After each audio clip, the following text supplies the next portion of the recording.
From the state capitol, WFSU Public Media brings you Capitol Report. So, Florida lawmakers decided to go home for at least a week. We'll delve into what happened. Even when they're controlled by one party, it doesn't mean you get along on every single issue. Also this week, more open government exemptions came out of this year's lawmaking session. We should have some sanctuary at our own homes, much less when we're out and about. We'll also learn how the state's food banks may have caught a funding break from the legislature and discover how some lawmakers now favor a measure that could mean more medical malpractice litigation. I'm Tom Flanagan. Online and on air, this is Capitol Report and the end-of-week wrap-up of top stories from Tallahassee.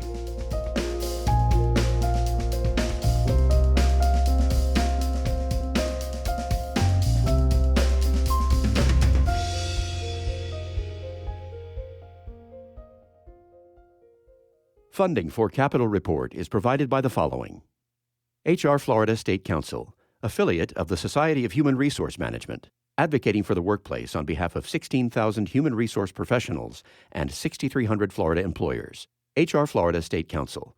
More at hrflorida.org. The Florida AFL-CIO, representing over 1 million union members, retirees, and their families, committed to building a better future for all Floridians by promoting healthy communities, economic justice, and dignity in the workplace. Online at flaflcio.org.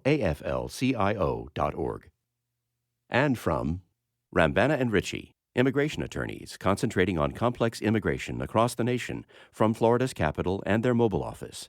Self-sponsored green cards, I-9 compliance, and deportation defense. Rambana and Ritchie, on the web at rambana.com.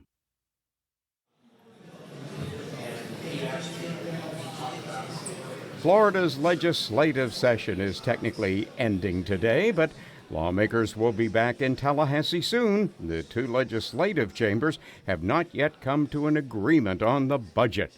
Tristan Wood reports some political watchers say the situation is a stark departure from recent history. One of the main points of disagreement causing this hang-up is about how to reduce taxes in the state. Governor Ron DeSantis wants to abolish property taxes. House Speaker Daniel Perez wants to look into that, but also reduce the sales tax by 3/4 of a cent.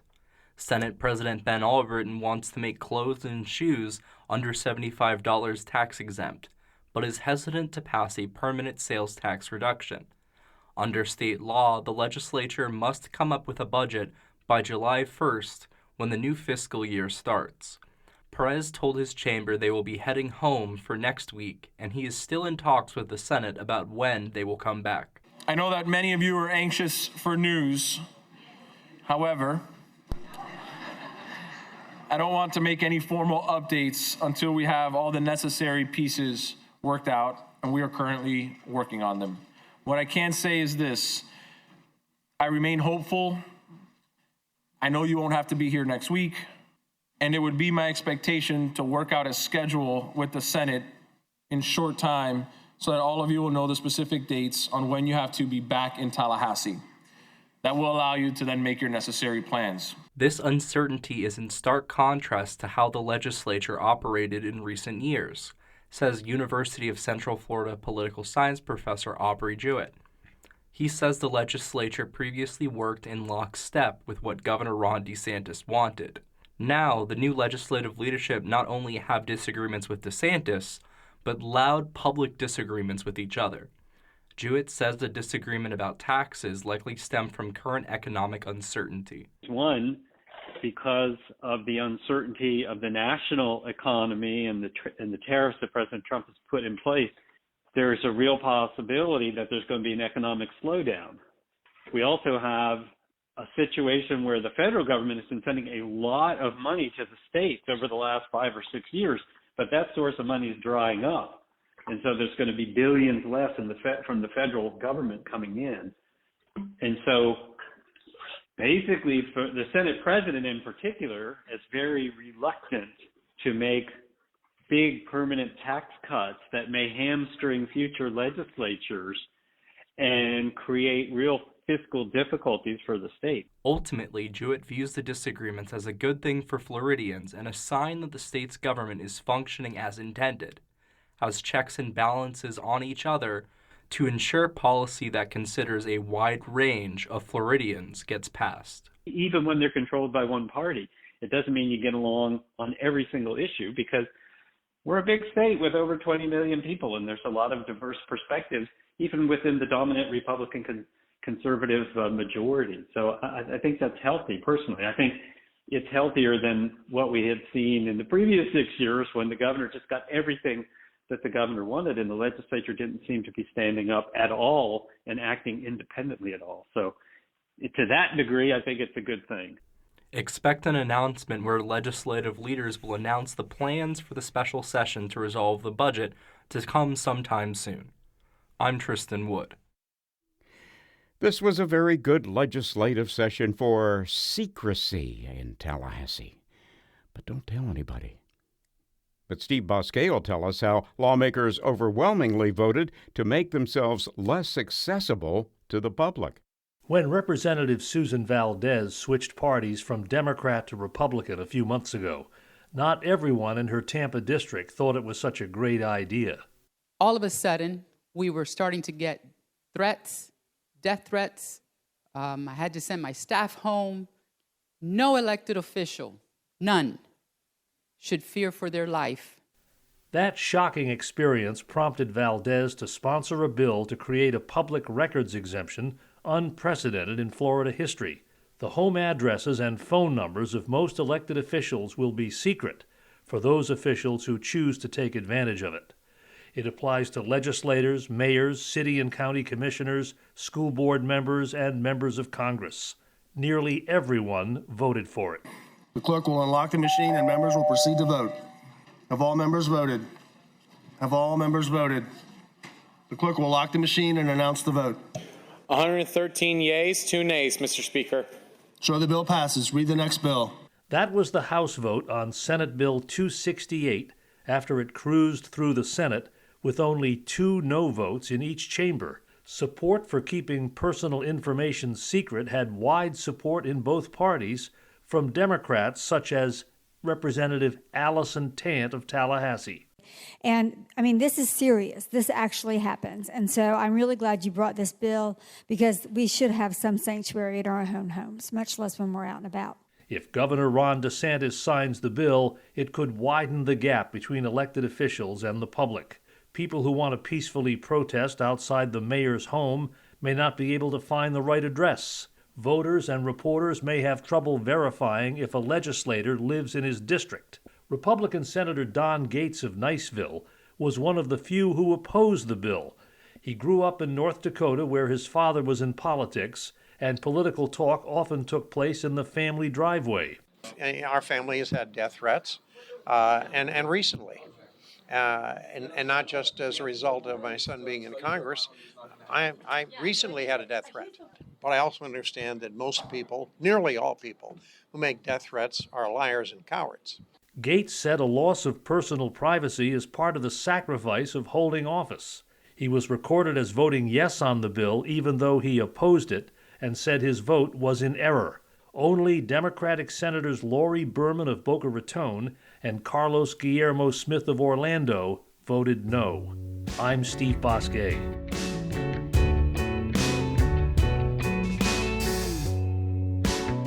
Coming up on Capitol Report, we'll hear from the former Florida Democratic Party rising star who suddenly left the party to blaze his own trail.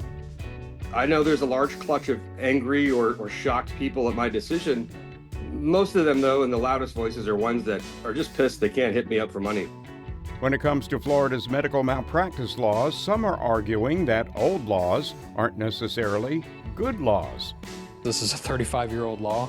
It needs to be repealed. It's unjust. It shouldn't be on the books. Despite big cuts in federal help, Florida's regional food banks could be making that up and then some with extra help from state government. Right now, what they're considering is a $50 million budget line for the support of this program. And once again, Florida finds itself on the cutting edge of culture. More and more backyards are foregoing lawns and ornamental flowers for tropical fruit trees. They are so much better if you can hand pick them in your own tree.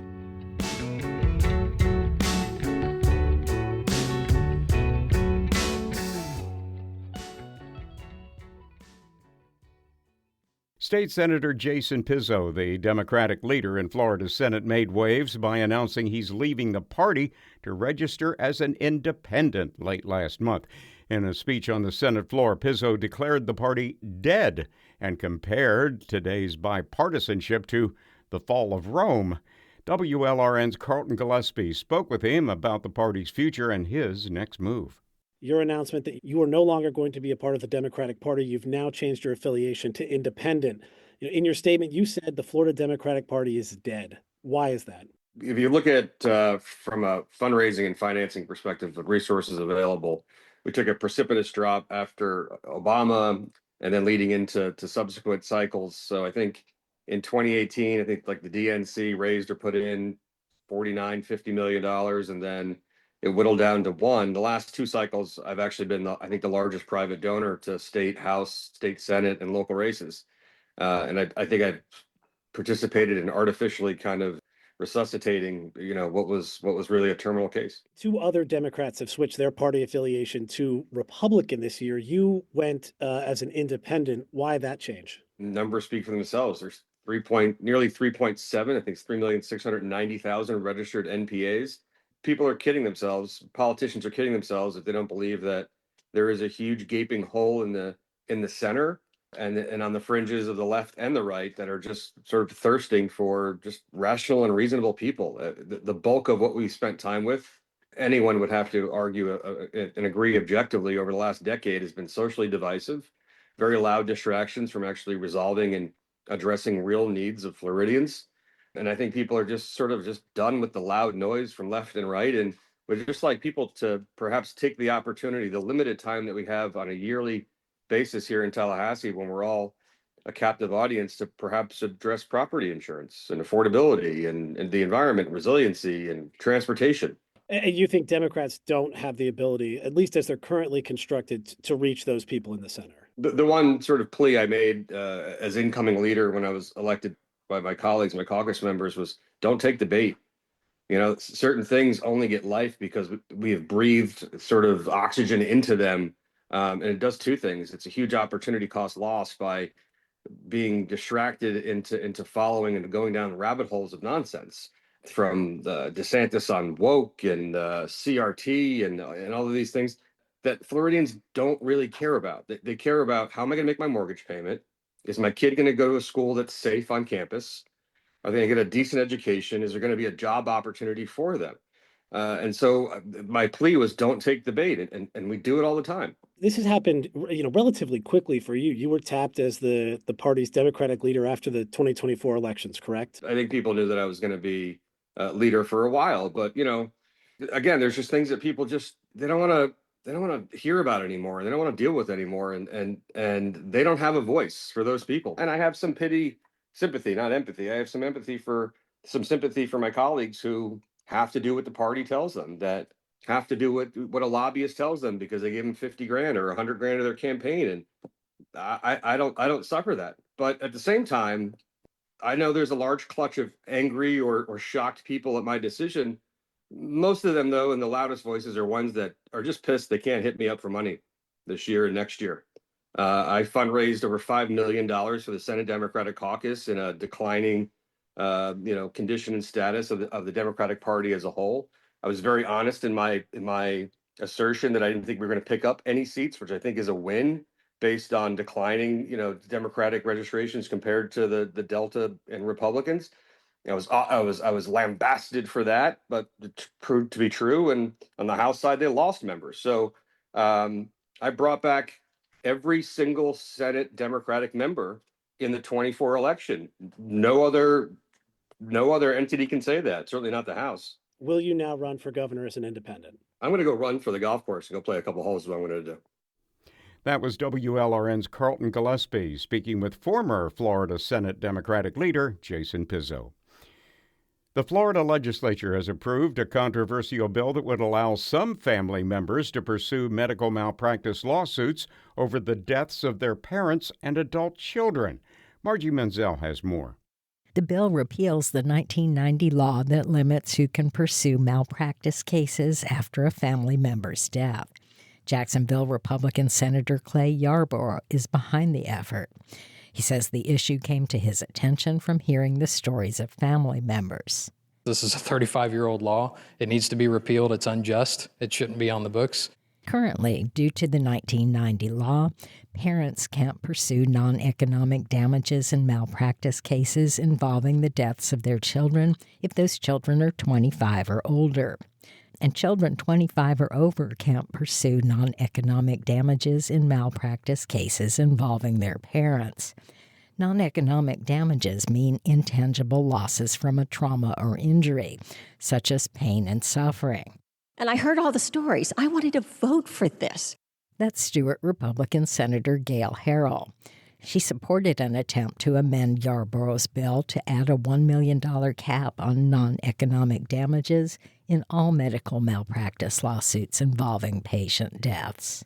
I wanted for individuals to be able to get economic damages and have a limit on what the non-economic damages would be, so that we could also make sure we have physicians and hospitals in the state of Florida.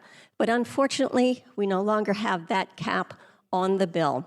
Without a cap on damages, Harrell worries the move would drive up medical malpractice premiums and exacerbate the lack of access to medical providers in Florida. We already have a tremendous shortfall in primary care, and that includes family medicine, internal medicine, OBGYN, pediatrics, ER. And by 2035, we're going to have the need for over 7,872 additional practitioners. Then you look at specialty care. This is even more devastating. The state is looking at a deficit of more than 10,000 physicians in the near future, Harrell said. But most senators praise the measure. Here's Orlando Democratic Senator Carlos Guillermo Smith.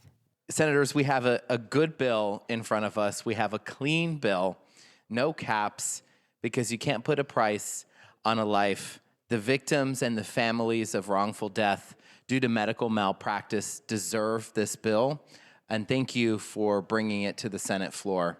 The Senate voted 33-4 to approve the measure. Given that the House passed the bill in March, it's now heading to the desk of Governor Ron DeSantis. I'm Margie Menzel.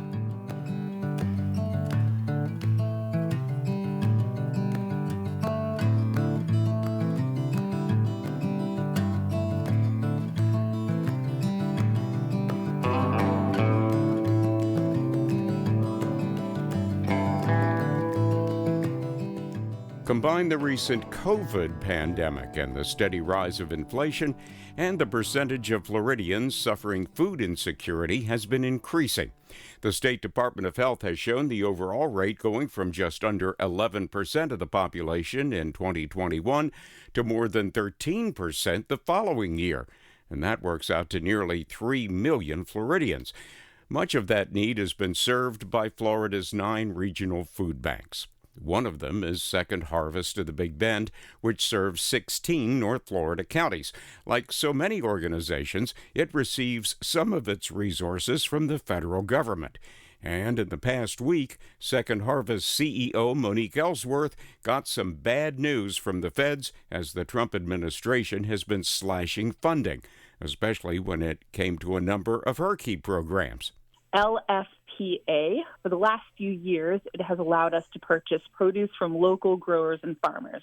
We received just over $2 million in funding through that program. So that funding will go away. The second impact that we have seen was AmeriCorps, the funding not continuing there. And for us, that was 2 members of our team. Third impact is a program called CSFP. Essentially, that is our senior grocery program. Essentially, a Meals on Wheels, which delivers groceries instead of prepared meals. Yet, despite all this bad news, Ellsworth seems surprisingly upbeat. She says that's because the food banks don't get all their support from the federal government.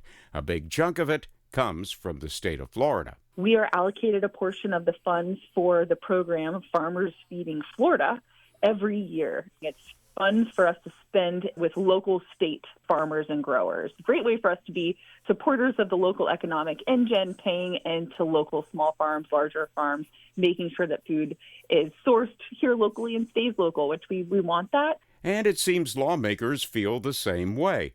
Florida Senate President Ben Albritton's big push this session was what he called the Rural Renaissance Initiative. Part of that was providing more markets for the state's food growers.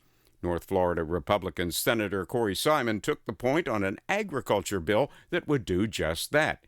Luckily, says Ellsworth, it included significant funding for the 9 regional food banks. Right now, what they're considering is a $50 million budget line for the support of this program. And that is a significant increase to the funds that have historically been allocated to us. So should that pass, that would more than make up for the loss that we have seen at a federal level. The state of Florida will really have stepped in to ensure that Floridians are being fed, that food is being sourced from our state, and that the state dollars are staying within the state paying local businesses. Of course, nothing is certain until lawmakers reconvene and actually vote out a unified budget to send to the governor. Still, Ellsworth is hopeful. Her hope is also reinforced by a number of large private sector donations, one from Capital Health Plan, the big HMO used by so many Tallahassee state government workers. Like our healthcare partnerships, evolving CHP being a leader in that space. We're just so grateful that them and many others are seeing the work that we do and understanding that the health of our community in many ways is directly related to what folks are eating. So at least for now, the status of Florida's large regional food banks seems to be a lot better than it could be, given the uncertainty of the times.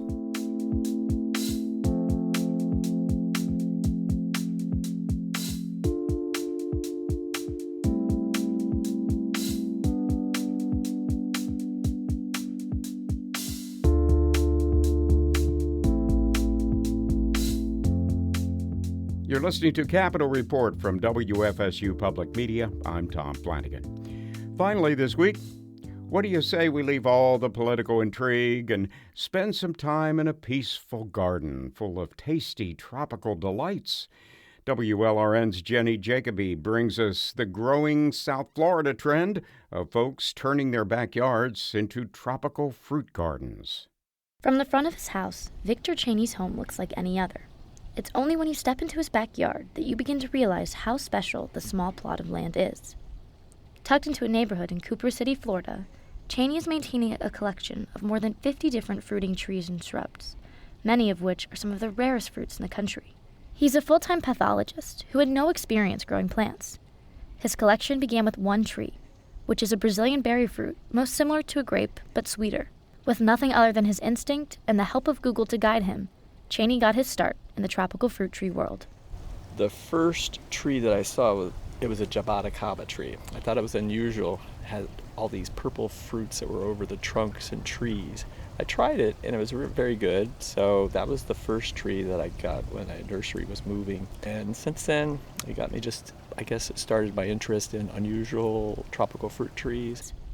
This interest soon expanded to include the lucrative mangosteen, a highly sought-out fruit that's gained popularity in recent years. It's called the queen of fruits. It's supposedly one of the best-tasting fruits in the world. It's common in Southeast Asia, but it's very difficult to get here. There's some Asian groceries that you can get them, but they're usually frozen, and they're not as tasty, as fresh. The fruits are sold at a high price point, with online sites charging upwards of $100 for only a few mangosteen. That's in part because of how difficult they are to grow. It's considered an ultra-tropical plant, meaning it gets damaged if the temperature falls below 40 degrees Fahrenheit.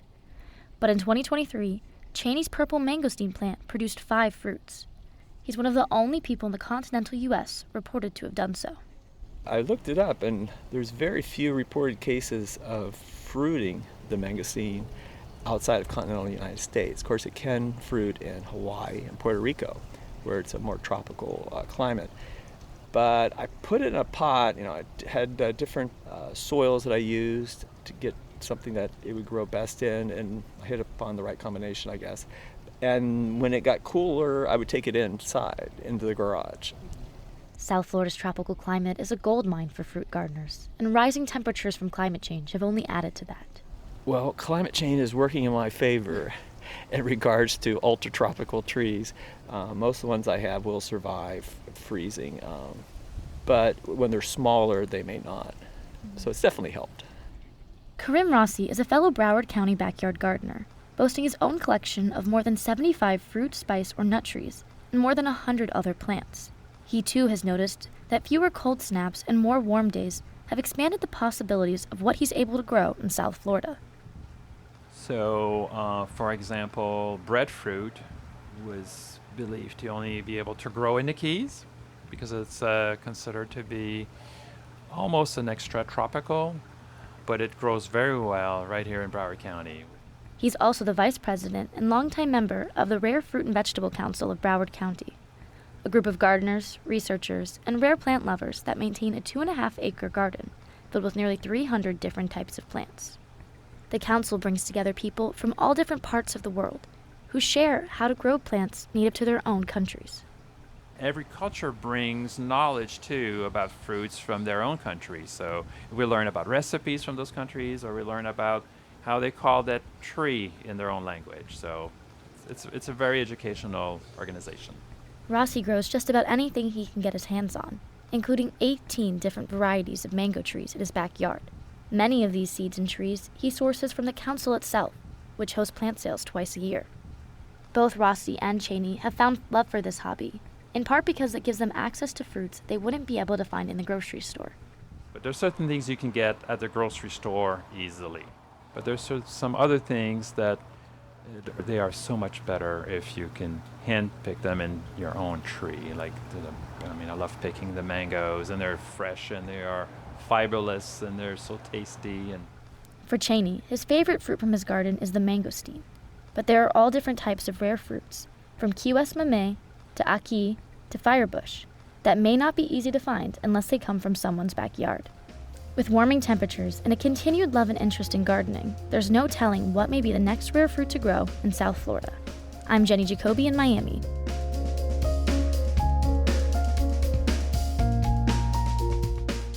As we've already noted, Florida lawmakers are taking a break at least through next week, but we'll be back next Friday with our next Capitol Report online and for many Florida public radio stations, also on air. Our regular Capitol Report correspondents are Gina Jordan, Regan McCarthy, Margie Menzel, and Tristan Wood. Thanks also to Carlton Gillespie and Jenny Jacoby. Technical support for Capitol Report comes from Taylor Cox, and I'm Tom Flanagan. Join us again next week online and on air for more reports from the state capitol.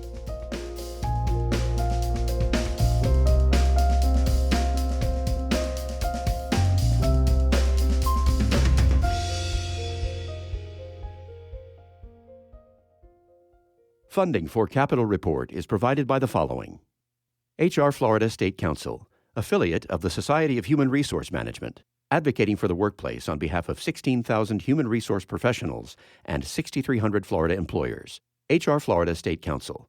More at hrflorida.org. The Florida AFL-CIO, representing over 1 million union members, retirees, and their families, committed to building a better future for all Floridians by promoting healthy communities, economic justice, and dignity in the workplace. Online at flaflcio.org. And from Rambana and Ritchie, immigration attorneys concentrating on complex immigration across the nation from Florida's capital and their mobile office. Self-sponsored green cards, I-9 compliance, and deportation defense. Rambana and Ritchie, on the web at rambana.com. Capitol Report is a production of WFSU Public Media in Tallahassee.